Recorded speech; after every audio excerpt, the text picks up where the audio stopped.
दोस्तों आज मैं डिस्कस करूंगा अंडरग्राउंड केबल के बारे में। अंडरग्राउंड केबल को हम लोग उस जगह इस्तेमाल करते हैं जहां पर ओवरहेड कंडक्टर नहीं ले जा सकता है।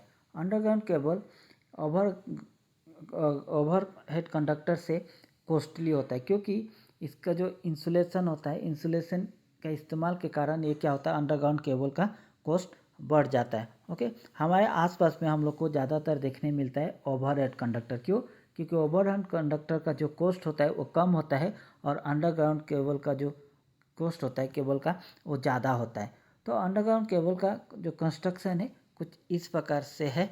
अंडरग्राउंड केबल जो है, सबसे पहले हम लोग का सबसे अंदर में हम लोग को देखने को मिलेगा कंडक्टर। ये जो इसमें 3 कंडक्टर है, इसका मतलब ये क्या है, 3 कोर केबल है। 3 कोर केबल है। अगर 2 कंडक्टर होता तो ये 2 कोर केबल होता। अगर 15 कंडक्टर होता तो ये होता 15 कोर केबल होता। तो जितने नंबर ऑफ कंडक्टर होंगे उतने कोर ऑफ केबल बोले जाते हैं। ओके, तो ये जो कंडक्टर होते हैं, कंडक्टर क्या होता है कि स्टैंडर्ड कंडक्टर होते हैं। स्टैंडर्ड मतलब थिन कंडक्टर को ट्विस्ट किया जाता है। तो जितने ज़्यादा थिन कंडक्टर होंगे उतना ही क्या होगा, इसका जो फ्लेक्सिबिलिटी जो होगा केबल का वो ज़्यादा होगा। और फ्लेक्सिबिलिटी ज़्यादा होने के कारण हम लोग को ले करने में क्या होगा कि आसान होगा, इजी होगा। क्यों? क्योंकि उस समय आप जब ले करेंगे तो आपका कंडक्टर जो क्या होगा, ब्रेक नहीं होगा। अगर ये एक सॉलिड कंडक्टर रहेगा तो क्या होगा कि ले करते समय इसको ब्रेक डाउन होने का चांसेस क्या होता है, ज़्यादा होता है। इसलिए हम लोग स्टैंडर्ड कंडक्टर का इस्तेमाल करते हैं। और स्टैंडर्ड कंडक्टर इस्तेमाल करने के कारण जो स्किन इफेक्ट होता है और प्रोक्सिमिटी इफेक्ट होता है वो भी क्या हो जाता है, मिनिमाइज किया जा सकता है। ओके, अब ठीक कंडक्टर के ऊपर क्या होता है कि इंसुलेशन चाहिए। तो ये इंसुलेशन जो होते हैं, ये इंसुलेशन पीवीसी भी हो सकते हैं, इम्प्रेग्नेटेड पेपर भी हो सकते हैं और एक्सएलपी भी हो सकते हैं, या आपको वोल्केनाइज्ड रबर भी हो सकते हैं।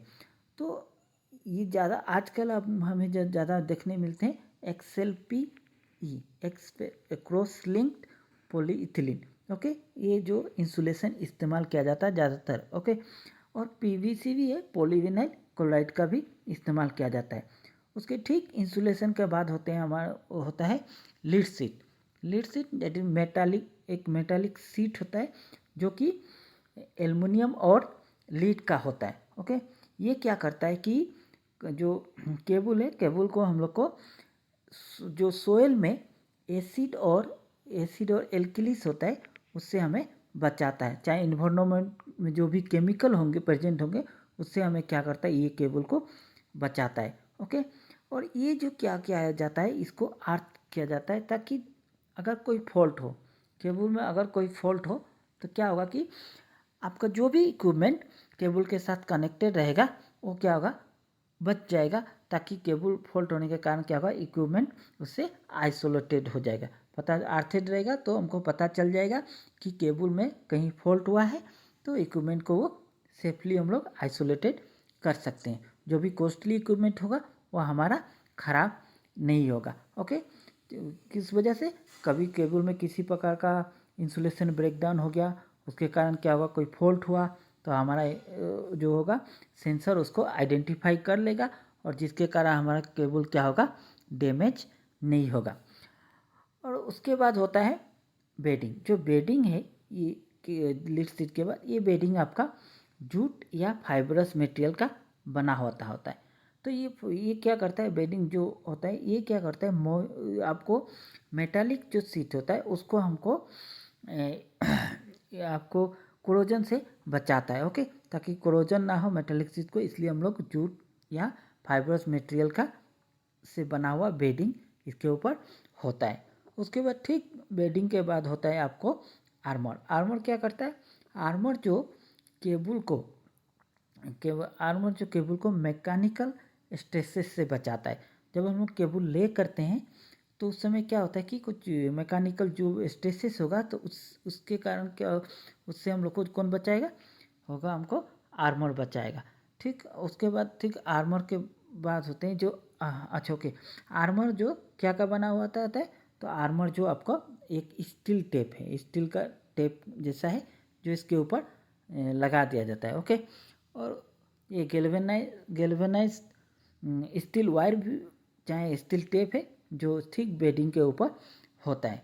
उसके बाद सर्विंग क्या है? सर्विंग जो होता है ये जूट या एक प्रकार का आप इंसुलेशन बोल सकते हैं, इंसुलेशन होता है जो पीवीसी भी हो सकता है या फाइबरस मटेरियल का भी हो सकता है।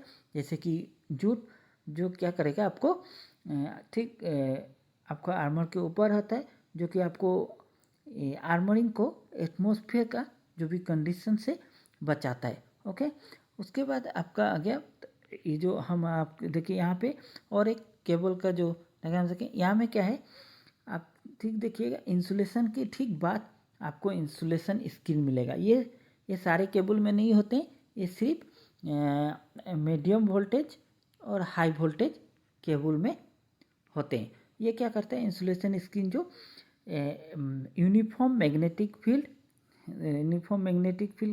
देता है और ये आपको वोल्टेज स्ट्रेसेस इलेक्ट्रोस्टिक स्ट्रेसेस से बचाता है। उसी तरह आप देखिए यहाँ पे और एक होगा कंडक्टर स्क्रीन है। ये जो थिक कंडक्टर के बाद जो कंडक्टर स्क्रीन है वो भी क्या करता है?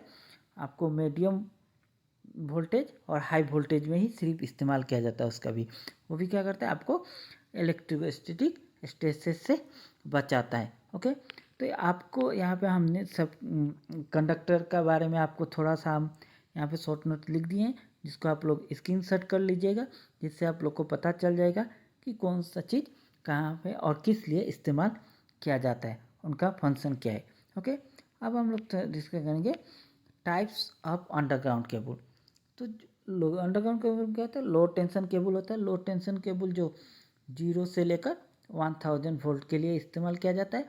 जो हम लोग अपने घर में इस्तेमाल करते हैं जो पीवीसी केबल, वो क्या है? वो लो टेंशन केबल के अंदर आएगा, जिसमें ये आर्मर नहीं होता है। ओके, जितने लो टेंशन केबल होते हैं उसमें क्या होता है?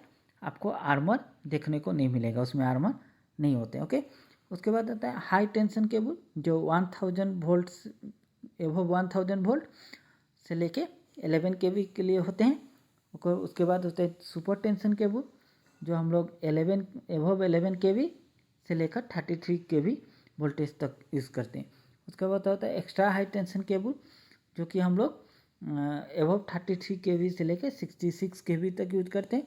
उसी तरह होता है एक्स्ट्रा सुपर वोल्टेज केबल जिसको हम लोग 132 के एबव 132 के ऊपर इस्तेमाल किया जाता है।